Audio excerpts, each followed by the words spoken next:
This news is presented by वीमैक infotech. CCTV camera लगवाएं, घर को चारों ओर से सुरक्षित बनाएं। जीवन उत्साह न्यूज़ पर आप सब लोगों का बहुत बहुत स्वागत है। और जैसा कि हम आपको लगातार लेकर चलते हैं, हिमाचल प्रदेश की पंचायतों के अंदर जिस तरह से राजनीति हो रही है, जिस तरह से पंचायतों का काम करने का रवैया है, वो बड़ा ही चिंताजनक है। कितनी खबरें आज तक हम पंचायतों को लेकर आपके सामने लेकर आए हैं, अधिकारियों ने अभी तक इसको लेकर कितना संज्ञान लिया है ये तो आप जानते ही हैं। लेकिन आज मैं पर्टिकुलर आपको लेकर आ रहा हूँ बजड़वा पंचायत के अंतर्गत, जो बमसन ब्लॉक में जिला हमीरपुर में पड़ती है। इस पंचायत का एक इशू हमारे बीच में आया, जिसमें एक युवक जो जूलॉजी से, बॉटनी से ग्रेजुएट है, और ऐसे युवकों को पंचायतों में एक नोटिफिकेशन निकला है जिसके तहत वहाँ पर पीबीआर रजिस्टर तैयार करने के लिए 2 महीने के प्रोबेशन पीरियड पे रखा जाएगा।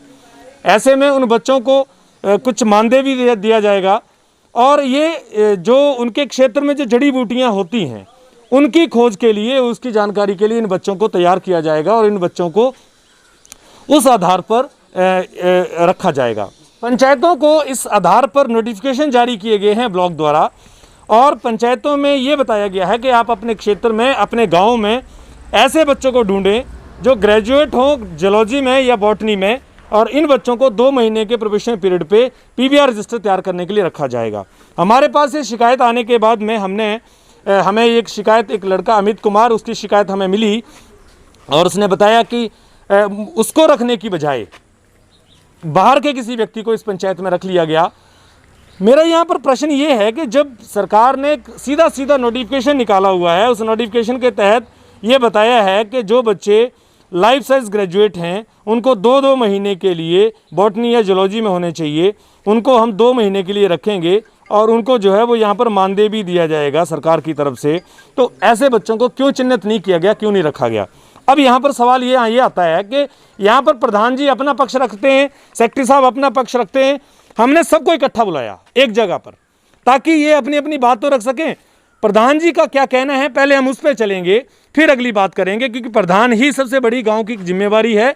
उनको इस आधार पर क्या पता लगा और इन्होंने क्या छानबीन की, और जब इस बच्चे ने यहाँ पर जो अपनी शिकायत थी उसको रखा तो क्या था। मैं पहले प्रधान जी को इसलिए ला रहा हूँ ताकि पहले प्रधान जी अपना पक्ष रखें। यहाँ पर मैं प्रधान जी के सामने लेकर आ रहा हूँ। प्रधान जी, बहुत बहुत स्वागत आपका जीवन उत्साह न्यूज़ पर। जैसे कि आज इस बच्चे ने कंप्लेंट की है कि इसके साथ गलत किया गया, ये गरीब बच्चा है जो पढ़ा लिखा है इस गांव का, और इसको एक मौका मिल सकता था 2 महीने के लिए आपकी पंचायत में इस पद पर रखने के लिए, लेकिन आपके पास इस बच्चे ने अपनी बात रखी थी। पहले तो आप बताएं, क्या ये बच्चा आपके पास आया था या नहीं? आया था मेरे पास, फोन किया था पहले तो, फिर आया था मेरे पास। मैंने वो कह दिया इसको कि मेरे को अभी किसी ने फोन नहीं किया कि यहाँ पंचायत में बच्चे रखने हैं। अच्छा। और लेटर में नहीं बताया मेरे को जी। हाँ जी। और मैंने इस बच्चे को भी ऐसा पूछा था कि आप आ जाओ और सेक्रेटरी को पूछेंगे हम पे लेटर आया है कि नहीं आया है जी। और आया था बच्चा, सेक्रेटरी ने भी मना कर दिया पे, मेरे को नहीं बोले पे लेटर आया कि नहीं आया। और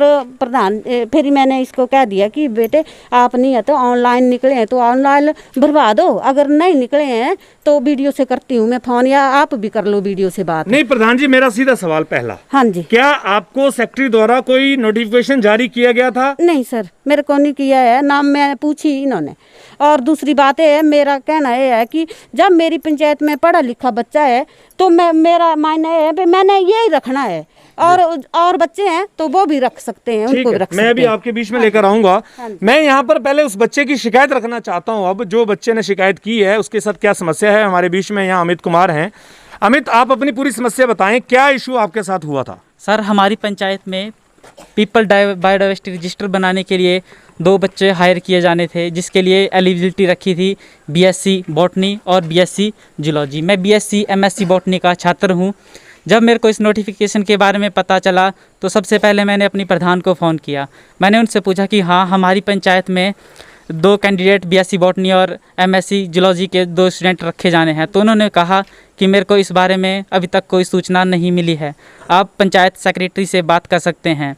जब मैंने सेक्रेटरी से बात की तो उन्होंने बोला कि हमने बीडीओ सर को लिख के दे दिया है कि हमारी पंचायत में बीएससी बॉटनी और जूलॉजी के कोई भी छात्र नहीं है, और उन्होंने बोला कि आप चिंता मत कीजिए, मैं आपका नाम लिख देता हूं और बीडीओ सर को दे दूंगा। सर जब मैं 2 दिन के बाद पता करने के लिए आया कि मेरा नाम आगे भेजा गया है या नहीं भेजा गया है, तो इन्होंने मेरे को बोला कि आपका नाम आगे भेज दिया गया है, जब आपकी ड्यूटी लगेगी तो आपको हम पंचायत में बुला लेंगे।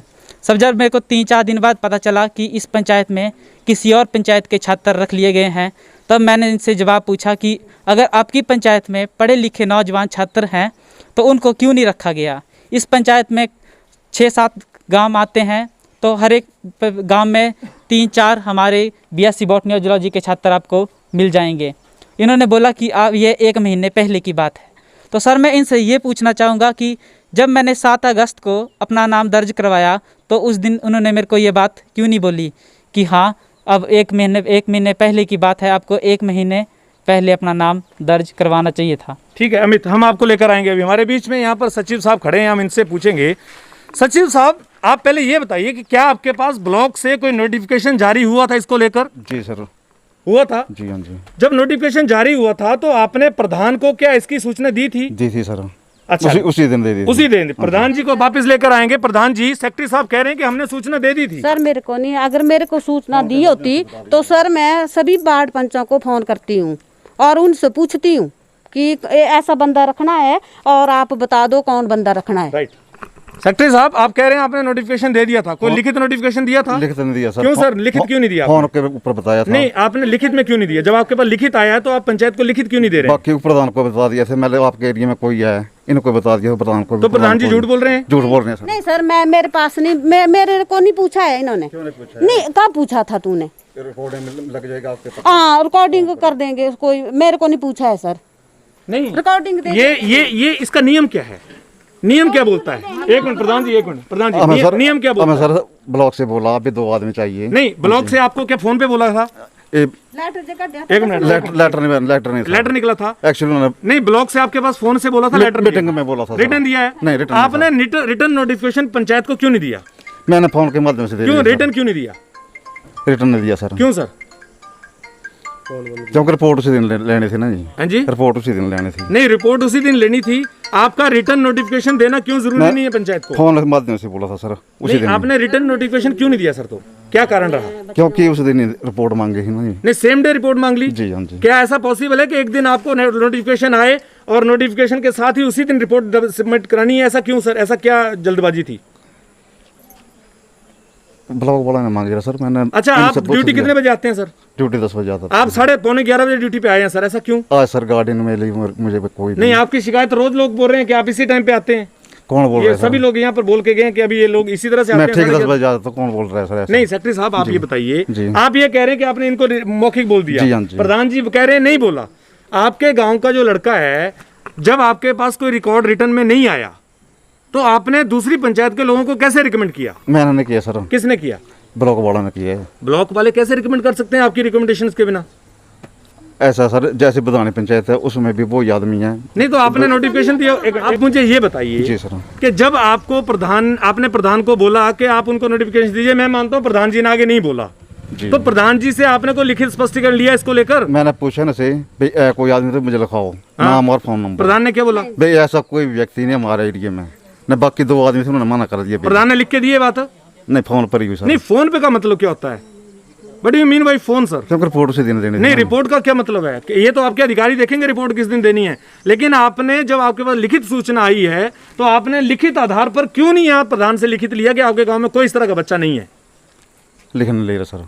लिया है? नहीं क्यों नहीं लिया सर? तो आपने ये थोड़ी गलती हो गई सर मेरी। नहीं, आपकी गलती से एक बच्चे का फ्यूचर 2 महीने के लिए जो ले सकता था, अपनी ड्यूटी कर सकता था, अपना एक्सपीरियंस ले सकता था, वो खराब हो गया। कौन जिम्मेवार है उसका? एक्चुअली सर प्रधान जिम्मेवार है क्योंकि उनको मैंने बोला दिया था। मेरे को बोलना ही नहीं है, मैं सहन की बात नहीं, मैंने फोन पर बोला इनको। चलिए ठीक है, मैं अभी आपको लेकर आऊंगा यहाँ पर।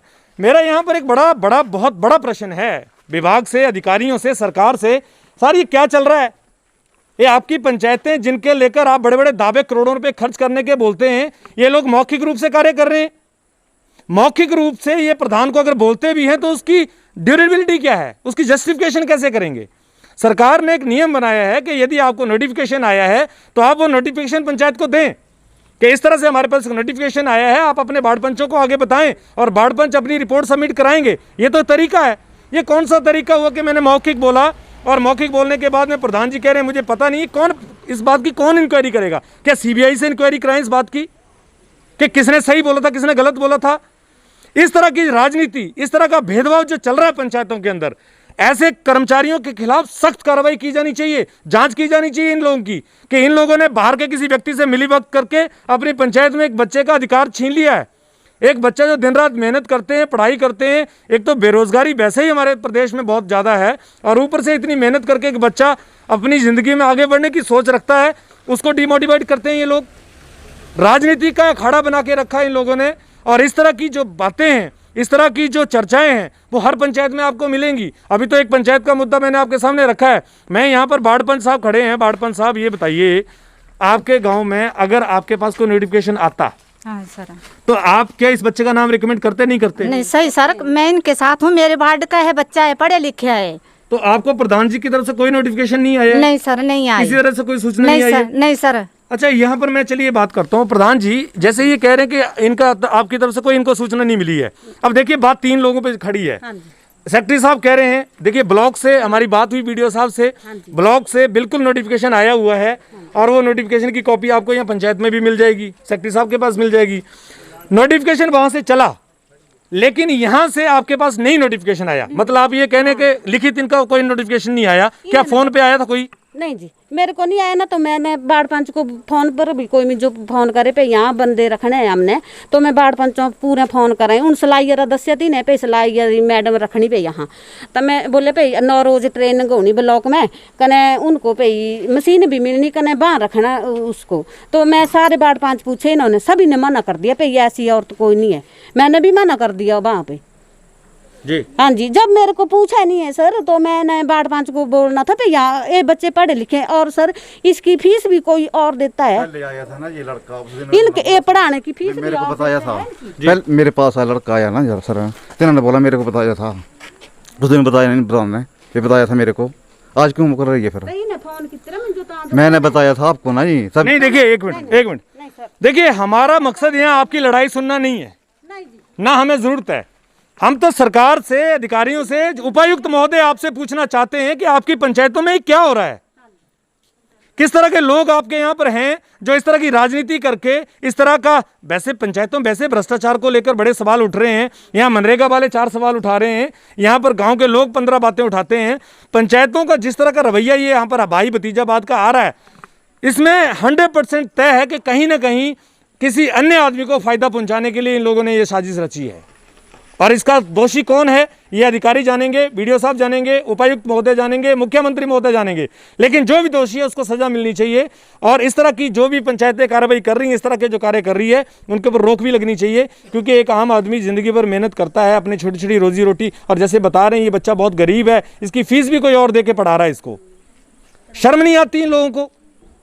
इस तरह की राजनीति करते हैं, इस तरह का भेदभाव करते हैं, और उसके बाद में ऐसे पदों पे बैठे हुए हैं लोग जहां पर लोगों को विश्वास होता है, लोग अपने काम करवाने के लिए आते हैं, सारा पैसा सरकारें यहाँ पर देती हैं। 1.5 लाख तक का कोई भी काम आज करने के लिए पंचायत को किसी तरह का भी कोई पार्शियल पेमेंट नहीं मिल रहा है। आजकल पंचायतों को इमीडिएटली 1.5 लाख तक की पेमेंट जैसे ही प्रस्ताव डालती हैं, जैसे एस्टिमेट बनाती हैं, पूरा का पूरा पैसा उनके पास आ जाता है। कोई हिसाब किताब लेने वाला नहीं है, कोई पूछने वाला नहीं है।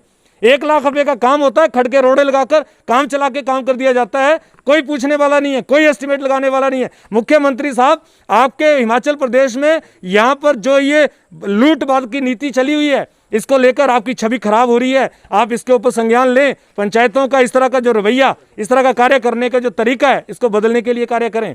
क्योंकि जीवन उत्साह न्यूज़ के माध्यम से हम लगातार इस सवाल को उठाते रहे हैं कि पंचायतें जिस तरह से भ्रष्ट तंत्र की तरफ बढ़ रही हैं, उससे एक आम आदमी को नुकसान हो रहा है। एक आम आदमी अपनी गाड़ी कमाई का पैसा टैक्स के रूप में आपको देता है, और उसके बाद उसको मिलता क्या है? उसको मिलता है तो केवल तिरस्कार, और मिलता है इस तरह का रवैया कि वो बच्चा अपनी ज़िंदगी में मेहनत करके, पढ़ाई करके आज कुछ रास्ता देखने की कोशिश कर रहा है, उसको उस रास्ते पे जाने से भी रोका जा रहा है। तो केवल भ्रष्टाचार ही नहीं, राजनीति का भी एक बड़ा अखाड़ा पंचायतें बन गई हैं। ये हमारे लिए बड़ी चिंता का विषय है। आप सब लोग इस खबर को ज़्यादा से ज़्यादा शेयर करिए, मुख्यमंत्री तक पहुंचनी चाहिए, और जो भी दोषी लोग हैं उनको सज़ा मिलनी चाहिए। और जीवन उत्साह न्यूज़ इस बात को बिल्कुल दावे के साथ बोलता है कि कोई भी व्यक्ति दोषी होगा उसको सज़ा बिल्कुल मिलेगी।